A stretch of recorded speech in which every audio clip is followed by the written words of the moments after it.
Assalamualaikum warahmatullahi wabarakatuh. Sebelum kita memulai pembelajaran kita pada siang hari ini, lebih baiknya kita melepaskan lafaz basmalah. Bismillahirrahmanirrahim. Baik, selanjutnya kita berdoa terlebih dahulu ya, agar kita diberi kelancaran dan keberkahan, agar pembelajaran siang hari ini berjalan dengan lancar. Berdoa dimulai.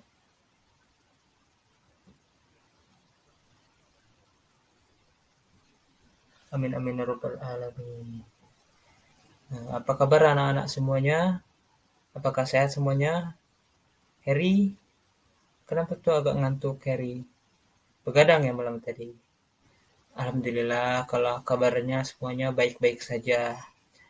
Di sini Bapak ingin mengabsen dulu ya terlebih dahulu sebelum memulai pembelajaran kita pada siang hari ini. Dimohon untuk kameranya di on cam semua ya. Apabila kameranya enggak hidup, nanti Bapak alpakan. Agus hadir. Budi, Cica, Dono, Ucup hadir. Fatimah, Aziana, Alif, Harry, Reko. Mana Reko? Oh, Reko sakit ya. Semoga eh, sakitnya Reko cepat diangkat oleh Allah Subhanahu wa taala agar bisa belajar dan bisa mengikuti pembelajaran seperti biasanya ya. Amin. Reksi, mana Reksi? Reksi izin ya. Oh, izin. Izin kemana Reksi? Oh, neneknya meninggal. Innalillahi wa inna ilaihi rajiun. Semoga amal ibadahnya diterima di sisi Allah. Amin amin ya rabbal alamin. Zikri, oh, hampir hadir semua ya. Alhamdulillah kalau hampir hadir semua. Cuma 2 orang aja yang nggak masuk hari ini ya. Alhamdulillah. Bapak ada sebuah motivasi nih untuk anak-anak semuanya. Motivasi dari Bapak itu manfaatkanlah waktu sebaik mungkin.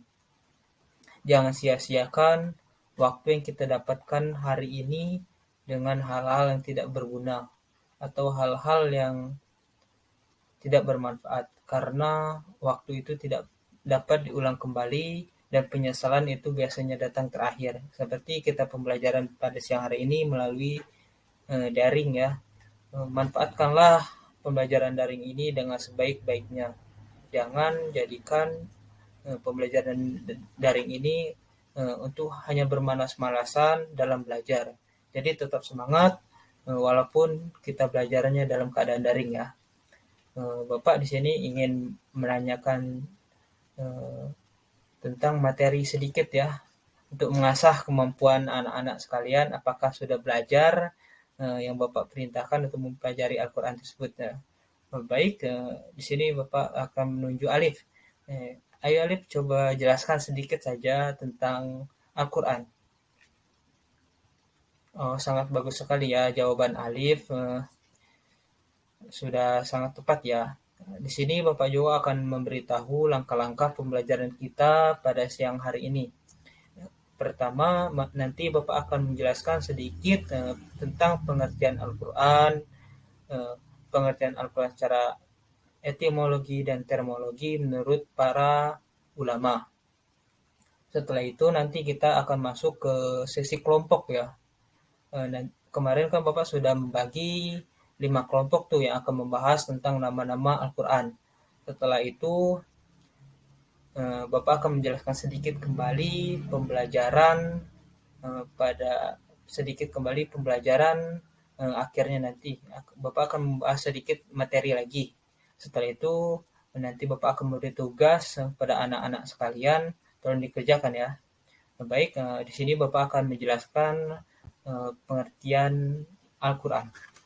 Betul tadi penyampaian dari Alif ya. Al-Quran adalah kalam Allah Subhanahu wa taala atau ucapan Allah yang mengenai perintah dan larangannya yang diturunkan kepada Nabi Muhammad SAW melalui malaikat Jibril. Adapun Al-Quran secara etimologi, para ulama berbeda-beda pendapat dalam mendefinisikan Al-Quran. Pertama dari pendapat dari menurut Al-Lihyani. Kata Al-Lihyani ini yaitu kata Quran adalah bentuk masdar dari kata kerja fi'il qara'a, artinya membaca, dengan perubahan bentuk kata tasrif qara'a yaqra'u qur'ana. Dari tasrif tersebut kata Quran artinya bacaan yang bermakna isim ma'ul, yang ma'ru'u artinya yang dibaca. Selanjutnya menurut Al-Asy'ari, kata Quran berasal dari lafaz korona yang berarti menggabungkan sesuatu dengan yang lainnya. Selanjutnya menurut Al-Farah, kata Al-Quran berasal dari lafaz qoro'in, merupakan bentuk jamak dari kata qarinati yang berarti petunjuk atau indikator, mengingat bahwa ayat-ayat Al-Quran satu sama lain saling membenarkan. Selanjutnya menurut Az-Zujaj, kata Quran ini kata sifat dari al-qira'u yang sewazan seimbang dengan kata fu'lanu yang artinya al-jam'u atau kumpulan. Selanjutnya menurut etimologi, menurut Imam Syafi'i, yaitu Al-Quran adalah isim alam, bukan kata bentukan istiqo dari kata apapun, dan sejak awal memang digunakan sebagai nama khusus bagi kitab suci yang diturunkan oleh Allah Subhanahu wa taala. Adapun menurut pendapat ulama Abu Suhbah dalam kitabnya yang berjudul Al-Makhal li Dirasa Al-Quran Al-Karim. Dari kelima pendapat tersebut di atas, pendapat pertamalah yang menurut Abu Suhbah ini yang menyatakan bahwa Al-Quran merupakan kata bentukan istiqo dari kata qoro'ah. Yang pendapat inilah yang menurut Abu Suhbah ini yang paling masyhur dari pendapat-pendapat yang lainnya.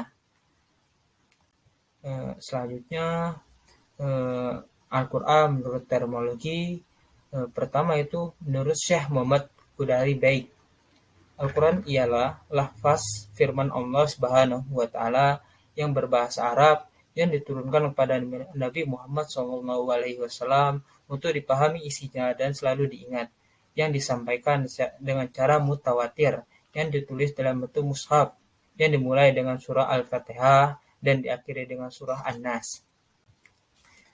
Selanjutnya menurut Subhi Salih, Al-Quran adalah kitab Allah Subhanahu wa taala yang mengandung mukjizat yang diturunkan kepada Nabi Muhammad SAW, yang ditulis dalam mushaf-mushaf yang disampaikan secara mutawatir dan bernilai ibadah dalam membacanya. Jadi janganlah kita bermalas-malasan dalam membaca Al-Quran, karena salah satu mendapatkan pahala yang paling mudah yaitu membaca Al-Quran. Yang terakhir menurut Syekh Muhammad Abdu, kitab Al-Quran adalah bacaan yang tertulis dalam mushaf-mushaf yang terpelihara di dalam dada orang-orang yang menjaganya dan menghafalnya, yakni orang-orang Islam. Kita sebagai orang Islam harus terus menjaga kemurnian isi dari Al-Quran tersebut, dan kita juga sebagai orang Islam harus terus menghafal ayat-ayat Al-Quran. Dari pendapat para ulama tadi, kita dapat simpulkan bahwasanya Al-Quran adalah firman Allah atau kalam Allah Subhanahu wa taala. Al-Quran terdiri dari lafaz berbahasa Arab. Al-Quran itu lafaznya hanya berbahasa Arab, tidak ada lafaznya yang berbahasa Indonesia. Al-Quran diturunkan kepada Nabi Muhammad SAW dan tidak ada selain Nabi Muhammad. Al-Quran merupakan kitab Allah yang mengandung mukjizat bagi Nabi Muhammad yang diturunkan melalui perantara malaikat Jibril. Al-Quran disampaikan dengan cara mutawatir. Al-Quran merupakan bacaan mulia dan membacanya merupakan ibadah. Al-Quran ditulis dalam mushaf yang diawali dengan surah Al-Fatihah dan diakhiri dengan surah An-Nas. Al-Quran juga senantiasa terjaga terpelihara kemurniannya dengan adanya sebagian orang Islam yang menjaganya dengan menghafal Al-Quran. Nah, mungkin itulah penyampaian sedikit materi dari Bapak ya. Nah, langsung saja kita ke penyampaian materi dari tiap kelompok. Bapak serahkan kepada moderator.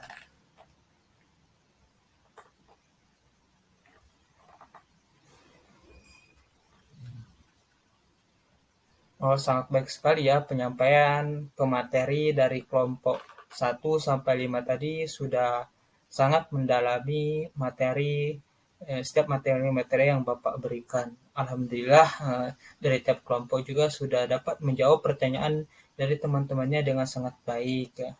Di sini juga Bapak ingin mengubah kembali, apakah Anda yang ingin bertanya kembali? Oh, Alif, Alif silahkan ingin bertanya apa Alif? Oh, bagaimana cara kita dapat merasakan mukjizat Allah ya? Eh, Adapun cara agar kita dapat merasakan mukjizat Allah itu pertama, kita harus membacanya dengan keadaan suci. Eh, Walaupun kita juga boleh sih membaca Al-Quran dalam keadaan tidak berwudu, tapi lebih baiknya kita membaca Al-Quran itu dalam keadaan berwudu agar hati kita tenang dan tentram. Dan juga posisi duduk kita dalam membaca Al-Quran kita harus sopan. Selanjutnya membaca Al-Quran itu harus pelan-pelan, jangan tergesa-gesa karena dengan pelan-pelan tersebut kita dapat menghayati ayat-ayat yang kita bacakan tersebut. Yang selanjutnya itu kita harus membacanya dengan khusyuk. Dengan kekhusyuan tersebut kita bisa dapat merasakan mukjizat dari Al-Quran tersebut. Baik, apakah ada yang ingin bertanya kembali? Oh ya, baik, Verlia. Verlia mau bertanya apa? Oh, bagaimana hukum orang yang tidak beriman kepada Al-Quran? Hukum beriman kepada kitab-kitab Allah itu fardu ain. Apabila orang yang tidak beriman kepada Al-Quran itu bisa dikatakan orang yang murtad, orang kafir.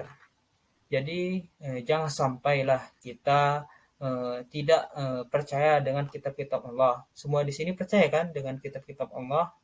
Alhamdulillah kalau semuanya percaya. Coba juga kita kaitkan Al-Quran ini dengan kehidupan kita sehari-hari ya. Al-Quran ini sangat berkaitan dengan kehidupan kita sehari-hari, seperti kita bisa tahu cara membedakan antara hak dan yang batil. Dan Al-Quran juga dapat menjadi petunjuk bagi kita untuk menentukan atau untuk menyelesaikan suatu masalah dalam kehidupan sehari-hari. Maka anak-anak sekalian, jangan jauh-jauhlah dari Al-Quran, sering-seringlah membaca Al-Quran, minimal satu hari itu membaca satu ayat. Jangan sampai kita tidak membaca satu hari pun, karena pahala yang paling mudah didapatkan adalah membaca Al-Quran. Walaupun kita belum fasih dalam membaca Al-Qurannya, tapi kita akan mendapatkan pahala lebih besar daripada orang yang sudah fasih dalam membaca Al-Quran. Jadi janganlah bermalas-malasan dalam membaca Al-Quran ya. Jadi dapat kita simpulkan materi Al-Quran pada siang hari ini bahwasanya Al-Quran itu yaitu kalam Allah, baik berupa ucapan atau perbuatan atau larangan yang diberikan kepada Nabi Muhammad SAW melalui perantara malaikat Jibril.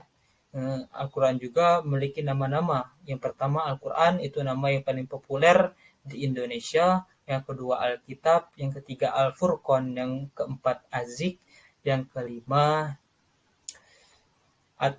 At-Tanzil. Dan Al-Quran juga dapat disimpulkan bahwasanya Al-Quran itu lafaznya juga berbahasa Arab dan disampaikannya juga secara mutawatir, berkesinambungan. Dan kita juga sebagai seorang muslim harus terus menjaga kemurnian dan terus menghafal Al-Quran agar Al-Quran ini terus terjaga, agar Al-Quran ini tidak diselewengkan oleh orang-orang kafir Quraisy atau orang-orang non-muslim. Mungkin itu ya pembahasan kita pada siang hari ini. Bapak ingin memberikan sebuah tugas nih pada anak-anak sekalian, tolong buka buku paketnya ya. Halaman 23, di sana ada esai 5 soal, tolong dikerjakan minggu depan, tolong dikumpulkan dengan Bapak. Nanti Bapak akan ambil nilai dari soal esai tersebut. Dan minggu depan juga kita akan membahas tentang keotentikan Al-Quran. Tolong dipelajari kembali ya tentang materi tersebut. Minggu depan juga sistem pembelajarannya juga sama seperti pembelajaran pada siang hari ini. Jadi anak-anak tetap semangat ya dalam menuntut ilmu, walaupun dalam keadaan daring sekarang ini. Baik, sebelum kita menutup pembelajaran pada siang hari ini, lebih baiknya kita melapaskan lapas hamdalah, alhamdulillahirabbil alamin.